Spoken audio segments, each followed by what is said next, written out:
Hey everybody, Don Georgevich here. Welcome to 7 Days to Mastering the Art of the Interview, Module 7. Today we're going to talk about following up after the interview. Let's get started. In this video, we're going to cover the following techniques. We're going to talk about email, follow-up letters, phone calls, how to start a follow-up conversation, how to keep that conversation going, and what you should do with your references. Okay, keep this in mind. Never walk away from an interview telling yourself that the whole job is now out of your hands. That's how unsuccessful job hunters think. What takes place after the first interview when ranking the candidates takes place? This is what decides who is going to have the inside track on winning the job. Your follow-up may actually be the tiebreaker, with the job going to you over some other promising candidates. And even if the employer already planned to offer you the job, your follow-up creates a sense of goodwill that can really soak in your chances for success when you join that company. I encourage you to follow up vigorously. It's your caring that counts. And you have some tools to follow up. You have email, you have letters, you have telephone calls, you have references, and you have email follow-up. Kind of the same as email, but so what's the benefit of email versus follow-up to job interviews? Well, I'll tell you this. HR managers, they are strongly in favor of email. I know this because I've talked to them. It saves them time. They don't have to call you back. They don't have to look up files and so forth. All they have to do is hit reply. Even though email is great, it's cheap, it's fast, it's easy, not everyone agrees that the telephone follow-up calls are dead. However, at times the telephone follow-up is actually much stronger than a email thank you letter, especially with employers whom you suspect are traditionalists. They like phones, they like fax machines, they like doing things the old way. Now, I like phone calls. Me personally, I love them. Email is cheap, anyone can do it, but if you really want to separate yourself from the competition, pick up the phone and call them. All the time people email me and they say, well, Don, it's been 2 weeks. I haven't heard back. I've emailed them. They don't email me back. And my response is always pick up the phone and call them. But email, it does have its charms. A lot of companies do use it. They will respond to you. They would actually prefer it over a phone call. It's up to you to balance that out. Use email when you hope to start or continue a dialogue with an interviewer. Email is more conversational and easier for a quick reply. But on the other hand, it's also easier to say no in an email than on the telephone. Use email when a quick action matters. The job could be filled while you're waiting for postal mail to be delivered. So shooting that thank you letter off in an email, it can be there in seconds, and it really can make the difference. Use email if that's the way you sent your resume to this company in the first place, especially if the employer requested electronic communication in the job ad. So you're just continuing with what they set in the first place. Always use email when you're dealing with high-tech firms. The firm's hiring authorities, they probably don't even remember what paper is, and voicemail is just a bother to them. Construct your email messages differently than you do letters. Keep your email follow-up short, and don't send it as an attachment. And you can see how I do this in perfect thank you letters if you need more examples. As for the length of your thank you or follow-up letter, don't babble on. Only say what needs to be said. And generally, you want to have a quick little intro, a body, and then you want to close and you want to wrap it up. And that's where you say, I hope to hear from you soon. So ideally, just 3 very short paragraphs is all you need for a perfect email thank you letter. And don't forget to put your contact information in this, because even though the interviewer, can push the reply button and get back to you with ease, you want to make sure that your phone number's there, because they just might want to pick up the phone and give you a call. And one more point here, use a good subject line. Put some kind of sales pizzazz in it where you say, thank you for reviewing my qualifications, for the blank position, something like that. But reference the name of the position, and this will help jog their memory. When do you send your letters? You can write your thank you letter for the interview within 24 hours. And this is going to strengthen the good impression that you've already made. And you can even send it within a couple hours of your interview. If you don't hear back from them within a specified amount of time, and they've just kind of left you dangling in the wind, waiting for a hiring decision, then you should consider picking up the phone and calling them. Which brings me to, when should you call them on the phone?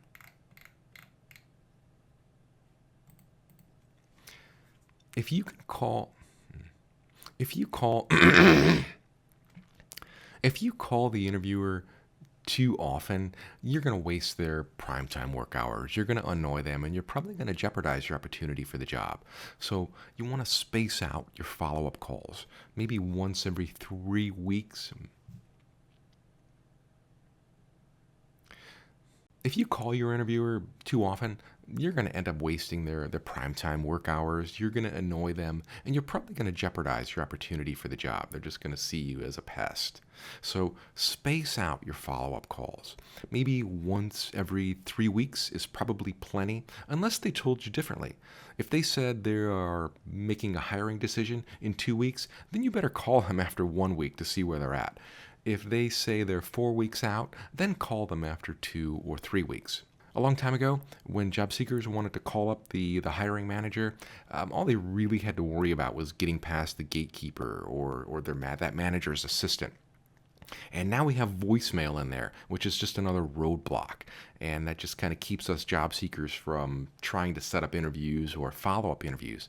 So when you pick up the phone and you call your interviewer, and so the big question here is, when you pick up the phone to call your interviewer, the big question is, what do you do when you get their voicemail? And it's really not an if, it's a when you get it, because you're probably going to get it.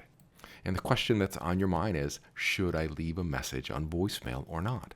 And there's a lot of opinions on this, but as a practical matter, you may have to leave a message if you don't connect after the first few calls. But keep in mind that caller ID is now your enemy. And if they see, you've called 17 times and they're all hang-ups from your number, well, that really doesn't look good for you either. But ideally, you should have some type of voicemail script all planned out before you call, just in case you get their voicemail. And you could be ready with some kind of scripted message just like this. And like 30 seconds is all you need. You could say something like, hey, this is Don. I'm calling about the IT management position. Just wanted to follow up with you on the status and see when you plan to make a decision. And that's good enough. And if you wanted to add something else in there, you could throw this in. You could say, after reflecting on some of the issues that you mentioned during our meeting, I have a great idea on how to solve, that blank problem that you mentioned. And I'd enjoy sharing my ideas with you. My number is blank. And that's it. That's a perfect a scripted message that sounds natural. It's got a lot of flow. It creates a little bit of intrigue. The interviewer's probably thinking, hey, what problem or what kind of solution does he have to our problem? Okay, let's look at a few conversation starters. This is after you pick up the phone, you call them, and they answer, and they're ready to start talking. You say something like, hey, this is Don Georgevich. I just wanted to follow up with you on the IT management position. So here's a few different things you can say. You could start off by saying, hey, is this a good time to talk? And then, you can talk about the position a little bit. And then if you're at a loss for how to keep that conversation going, here's a couple other things you can say. Something like, hey, I think you'd be interested to know. And then mention something that connects back to the first interview. Or you could say something like, I forgot to give you more information on blank, and then elaborate, what that was. You could also say something like, while listening to you in the last interview, I neglected to mention my experience in blank, and then elaborate on that. Now, these are just some ideas. You don't have to use them. It's just a way to eliminate any kind of dead space in the interview. Because after you find out, what they're doing, what their plans are, you might want to keep talking to them. So these are a few things you can use to re-energize that conversation and keep it going a little bit longer. Because the longer you keep that conversation going, I think the better chances you have of landing the job. And the whole point is to keep your conversation topic relevant to the job and not make up a bunch of BS to talk about. If none of those starters above will work for you, then come up with something that will. Don't take my advice that might not work and try to force it to work for you, because you see, every situation is different. I can't be there with you on the phone. I can't tell you exactly what to say, but I can tell you that you should anticipate how your conversation is going to go and have some notes in front of you of things you can say or do or questions you can ask to keep that conversation going. Okay, here's a few more ideas to keeping the conversation moving. You can try these, they may or may not work for you. But remind the interviewer why you're so special. What makes you so unique? Do you have exceptional work in a specific area? Talk about it. Talk about what you bring to the table that makes you different. Establish a common denominator of a work or business philosophy. Something like, hey, it seems like we both approach work in the name of, blank industry from the same angle. Some kind of common ground there is a good thing to interject into the conversation. Note some kind of shared interest that benefits the employer. You could say something like, hey, I found this new website that may interest you. It's xyz.com. It reports on news items that we discussed in the interview. Would you like that URL? But again, the whole point here is to keep it relevant. Don't make up stuff. Otherwise, you're just going to appear less genuine. These are just ideas to get you thinking. You don't have to use any of them or all of them. Or if you find one that just helps you, then this lesson is going to be a success for you. Okay, let's move on to references. References can make all the difference. And everyone seems to really make this harder than it is. What you want to do is select your references very carefully.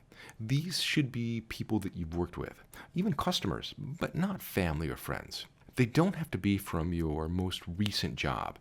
They can be from several years ago, but you need to keep in contact with your references to let them know that you're still interviewing for jobs, and if it's okay to still list them as a reference because a prospective employer might call them.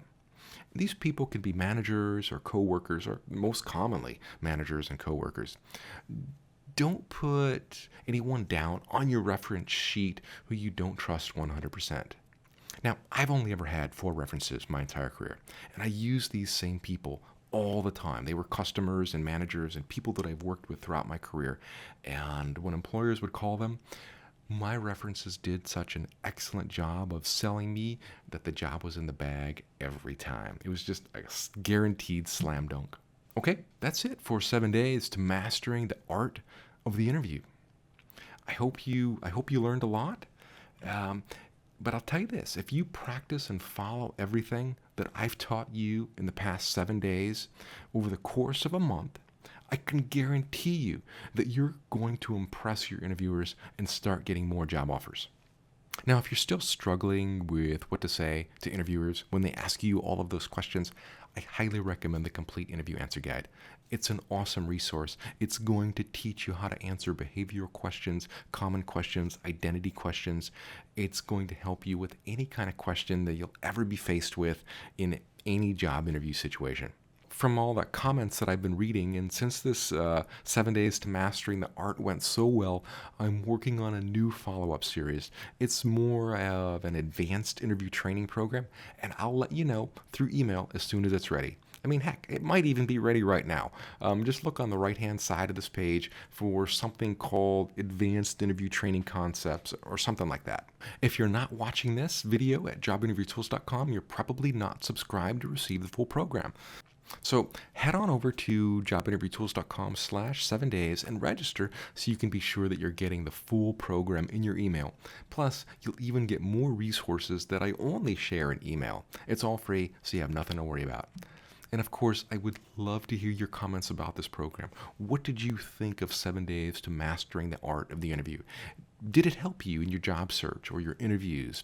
What worked and what didn't? I would love to hear your story. Hey, that's all I have for you today. I'll see you in my Advanced Interview Concepts video training program next.